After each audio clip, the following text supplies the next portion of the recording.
This story was inspired by one of the most well-known accounts in the Bible. It's been told for generations, but today you'll hear it in a whole new way. The characters are different, the setting is different, but the message is still the same. Can you figure out which Bible story this is before the end? Let's find out. There once was a young man named Leo. He lived in a busy city by the sea. Leo was a delivery driver. He worked for a company that brought food, medicine, and supplies to places that were hard to reach. One morning, Leo got a special assignment from his boss. "Leo," the boss said, "there's a small town in the mountains called Hilltown. They're having a hard time and they need help. I want you to take the supply van up there today." Leo looked nervous. "Hilltown? But people there don't even like outsiders. They've made bad choices, and I heard they throw rocks at delivery trucks. Can't someone else go?" But the boss just smiled. "They need help. You're the right person for this job."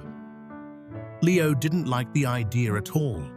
So instead of going to Hilltown, he packed up his stuff and drove the opposite way, toward the big city of Baybridge, where he thought he could hide out for a few days and avoid the mission. That night, as Leo was driving across a long bridge over the ocean, a powerful storm came out of nowhere. Rain poured down. Winds pushed the van side to side. Thunder roared like drums. Leo shouted, "What's going on? Why is this happening?" Suddenly, the van skidded out of control and crashed through a guardrail. Leo's eyes widened. The van plunged into the dark water below. He couldn't swim well. Everything went black. But that wasn't the end. Leo woke up, wet, cold, and very confused. He was inside something dark and tight, like a cave. But it wasn't a cave. The floor moved, the air smelled salty. He realized he was inside a giant shipping container floating on the sea. "No way," Leo whispered. "How am I even alive?" He stayed in that container for 3 long days. He had nothing to do but think. He realized he had been running away from something important, something he was meant to do.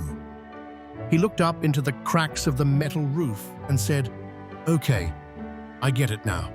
I'll go. I'll do what I was told to do. Just get me out of here." And just like that, on the 3rd day, a rescue boat found the container and pulled Leo out. He was cold and tired, but he smiled. He knew what he had to do now. Without wasting time, Leo drove straight to Hilltown. The road was rough, and the people looked surprised when he arrived. "I brought food and medicine," Leo said. "I know you might not like outsiders, but I'm not here to fight. I just want to help." The people were shocked. No one had ever been kind to them like that. Slowly, they began to open up. Kids helped him unpack boxes. Elders offered warm tea. Something started to change in Hilltown. People became kinder. They worked together, all because someone showed up, even when he didn't want to. Later, Leo sat on a bench, watching the sunset over the mountains.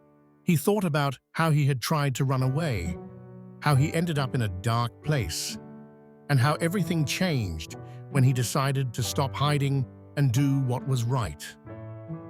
"Sometimes," Leo said to himself, "we think we know best, but the plan is bigger than us. All we need is trust." Now, here's the challenge for you. Can you guess which famous Bible story this was inspired by? Comment below with your answer. And if you enjoyed this story, don't forget to like, subscribe, and share it with someone who loves powerful stories with deep messages. We'll be back with more modern retellings of Bible stories soon. Until then, stay curious and stay kind.